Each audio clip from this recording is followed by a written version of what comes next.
Mga pangarap ko magkaroon, Part 2.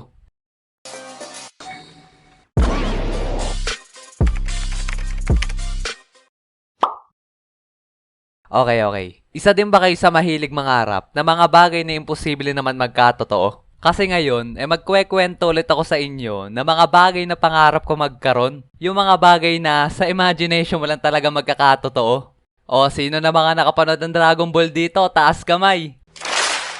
Siguro naman halos lahat ng kabataan na nakapanood na neto ay pinangarap na rin magkaroon ng superpowers katulad ng kay Goku. Kung alam nyo lang kung ilang beses kong sinubukan mag Super Saiyan at Kame-Kame Wave nung bata pa ako. Talaga namang iniisip ko nun, pag mas pinalakas ko si Goku ay magiging kulay dilaw buhok ko.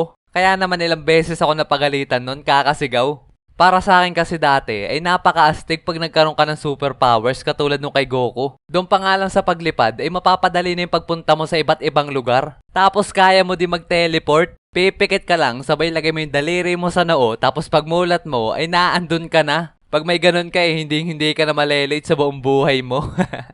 Kahit nga yung bulsa ni Doraemon ay pinangarap ko na rin magkaroon. Kasi pwede ka din makalipad doon gamit ng hélice na nilalagay sa ulo. At pwede ka din doon mag-teleport gamit ng mahiwagang pinto. At marami pang malulupit na bagay na pwede mong bunutin sa bulsa na yon na makakatulong sa'yo. Tapos pwede ka din doon maglagay na kahit anong bagay, kahit gaano man yan kalaki. Kahit kasing laki ng rep, kakasya yan. Kung gusto mo pa nga buong bahay nyo. O kaya naman, pag may kinakabusitan kang isang tao, ibulsa mo.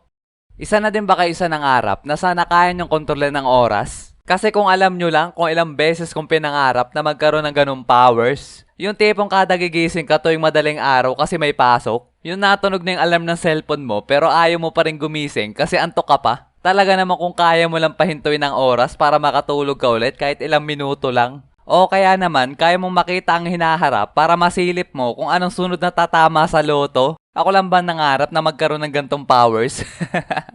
Pero kung powers lang din naman ang pag-uusapan, meron ako naisip na mas maganda kaysa sa mag-control ng oras. At kung papapiliin ako kung anong mas gusto ko magkaroon, ay ito ang pipiliin ko all day. At ito ay ang luck o sa Tagalog, swerte. Nung napanood ko kasi yung Deadpool 2 ay sobrang naastigan ako sa powers ni Domino. Kasi wala siyang ginagawa pero kusa na nalapit yung swerte sa kanya. At simula nun ay pinangarap ko na sana meron din akong ganong powers. Kasi imaginein mo kung gaano ka-astig nun. Kasi kung ang powers mo ay oras, magmamala Doctor Strange ka pa doon para malaman mo kung anong matama sa loto. Pero kung ang powers mo ay swerte, magsulat ka lang ng kung ano-anong number doon sabay boom, jackpot na agad. Kahit nga sa pang-araw-araw mo na buhay, ipapaboran ka ng powers na to. Hindi ka nakapag-review sa reporting. Pagka sineswerte nga naman, absent si ma'am kinabukasan. Kailangan mo ng bagong cellphone? Walang Joe, biglang may lumapit sa'yo na YouTuber, sabay binigyan ka ng cellphone. 'Di ba? Wala kang kamuang-mong sa mundo, pero kusa na nalapit sa'yo yung swerte.